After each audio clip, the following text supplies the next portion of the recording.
जरथर तिख तंवार वणटण Y हेकड़ी, जरथर तिख तंवार वणटण Y हेकड़ी, सबई शह थिया सूर्य सज़ावार, हमा मंसूर हज़ार केड़ा चाड़ियो चाड़ीअ। इंसानी तारीख़ में सदाईं ईअं थियो आहे त असां कॾहिं कॾहिं पंहिंजे हीरोज़ खे विलन करे पेश कयो आहे ऐं कॾहिं कॾहिं विलन खे हीरोज़ करे। हाणे इहा तारीख़ जी सितम ज़रीफ़ी चइजे या तारीख़ दाननि जी, जिन खे विहारे करे मनपसंद तारीख़ लिखाई वई। अॼु पाण हाज़िर थिया आहियूं हिकु अहिड़े किताब सां जंहिंखे सब कॉन्टिनेंट में तमामु घणी पज़ीराई मिली। उहो किताबु लिखियो त 1985 में वियो, पर अॼु बि उन किताब जी अहमियत ऐं अफ़ादियत उते जो उते ई बीठल आहे। हीअ किताबु आहे द सोल स्पोक्समैन। हिन जी लेखक आहे आयशा जलाल। किताब जा टोटल 7 चैप्टर आहिनि। पहिरियों चैप्टर ज़ाहिर करे थो जॾहिं जिनाह ते पंहिंजे माण्हुनि जो ई कॉन्फिडेंस न आहे। ऐं जॾहिं आयशा जलाल कोट करे थी फज़ल हसन खे, त उहो लिखे थी त जिनाहज़ टैक्टिक्स वर इन अटर फेलियर। ऐं हुनजो चवणु आहे त Jinnah could only talk and talk. हुनजो मक़सदु आहे त जिनाह सुठो ॻाल्हाए सघे थो, पर जिनाह वटि को बि जटादार मौक़ुफ़ न आहे जंहिं ते उहो हमेशह जे लाइ बीठल रहे।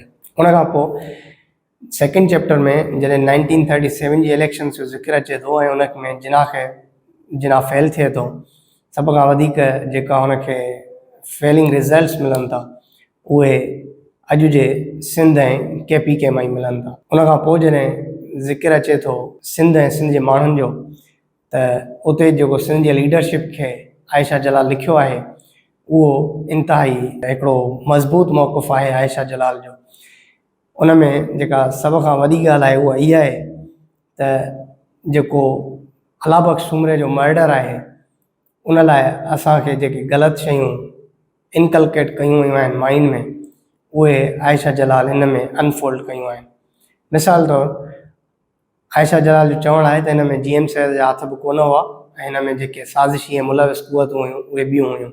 उहे इन्हनि क़ुवतुनि खे अयूब खोड़े सां मिलाए थी, ऐं जंहिंजे करे उहा लिखे थी त जिनाह अयूब खोड़े खां इन ॻाल्हि जे करे तमामु घणो नाराज़ हो ऐं जिनाह जो इहो बिल्कुलु चवणु हो त सिंध जा माण्हू पंहिंजे अहिड़े प्रेमियर खे बि बख़्श नथा कनि त पोइ हीअ अॻिते छा करे सघंदा।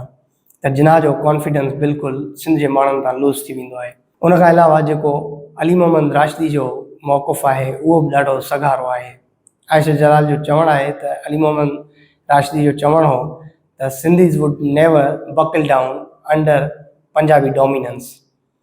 हाणे इहा साॻी ॻाल्हि एम.आर. काज़मी पंहिंजे किताब कंसाइज़ हिस्ट्री ऑफ पाकिस्तान में जॾहिं नेहरू वटां कोट कराए लिखे थो त नेहरू जो चवणु आहे त सिंध जा माण्हू कॾहिं बि पंजाबी डोमिनेंस खे एक्सेप्ट कोन कंदा। 4th चैप्टर में जीअं असां अचूं था त असांखे ख़बर पवे थी त जिनाह जो मौक़ुफ़ इन ॻाल्हि ते बिल्कुलु चिटो हो त हू जेको अॼु जो सिर्फ़ु पंजाब आहे हू इहो न पियो चाहे, पर हू चाहे पियो त कलकत्ता बि पंजाब में अचे।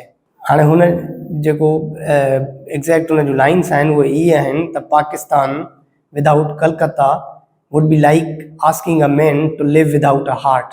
हाणे इहा ई ॻाल्हि एज़ इट इज़ जॾहिं ज़ाहिद चौधरी जा मूं बुक्स पढ़िया, 16 वॉल्यूम्स आहिनि ज़ाहिद चौधरी जा, उहे जॾहिं पढ़ंदव त ख़बर पवंदी त उन में ज़ाहिद चौधरी इहो बिल्कुलु लिखियो आहे त कलकत्ते जी डिमांड सिर्फ़ु जिनाह जी इन जे करे हुई त उतां जी जेका रेवेन्यू जनरेशन आहे उहा तमामु घणी हुई ऐं जिनाह चाहे पियो त पाकिस्तान हिकु प्रॉस्परस स्टेट थिए ऐं उन प्रॉस्परस स्टेट खे ठाहिण जे लाइ जिनाह जी डिमांड हमेशह इहा हुई त पूरो जेको इंटायर पंजाब आहे, जेको अॼु जे हिंदुस्तान में बि ज़िम आहे, उहो बि पाकिस्तान जो ई हिसो हुजे। जेको लास्ट चैप्टर आहे हिन किताब जो, उन में असांखे नज़र अचे थो त जेको वाइट्स जो रोल आहे पावर्स मुकमल तौर ते ट्रांसफ़र करणु न आहे, बल्कि हिननि ॿिन्हिनि रियासतुनि खे हिकिड़ो इम्पीरियलिस्ट फोर्सिस ठाहिण जो पूरो हिकिड़ो प्लान हो। ऐं जॾहिं हू व्यूल खे शॉर्ट नोटिस ते ट्रांसफ़र कंदा आहिनि त उते जिनाह जो चवणु आहे त व्यूल मैन ऑफ वर्ड्स हो, जंहिंखे हिननि हिकु शॉर्ट नोटिस ते ट्रांसफ़र कयो आहे ऐं हाणे जॾहिं हीअ बॉर्डर लाइन खई वेंदी त उन में ज़रूरु असांजी ठहंदड़ जेका नई रियासत हूंदी उन सां हिकिड़ी वेसाघाती ज़रूरु थींदी। ऐं पोइ उहो असां ॾिठोसीं त कुझु जेके प्रोविंसिस अचणा हुआ पाकिस्तान में उहे ज़िम न थी सघिया, जंहिंजो अॼु बि वॾे में वॾो मिसाल कश्मीर आहे ऐं उहो कॉन्फ्लिक्ट अॼु ताईं रिज़ॉल्व नथो थी सघे। किताब जी अहमियत अॼु बि उते जो उते ई आहे। जीअं हिन जूं कुझु लाइन्स आहिनि उहे मां तव्हांखे कोट करे ॿुधायां थो ऐं मुमकिन आहे त ही कॉम्पिटेटिव एग्ज़ाम्स जे स्टूडेंट्स ऐं तारीख़दाननि जे लाइ हिकु अहम ज़रियो बणिजनि। हाणे जॾहिं असां ही लाइन्स पढ़ूं था त असांखे ख़बर पए थी त जेम्स जो मौक़ुफ़ केतिरो सादो ऐं चिटो हो।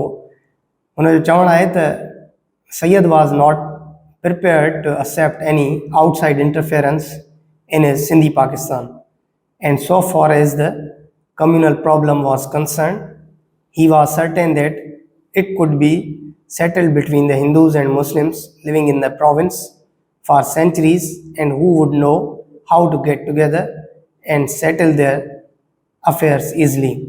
हुनजो चवणु आहे त सिंधी हिंदू जेके सेंचुरीज़ खां रहंदड़ हुआ उहे पंहिंजा प्रॉब्लम्स पाण में सॉल्व करे सघनि था ऐं हू गॾु रही सघनि था।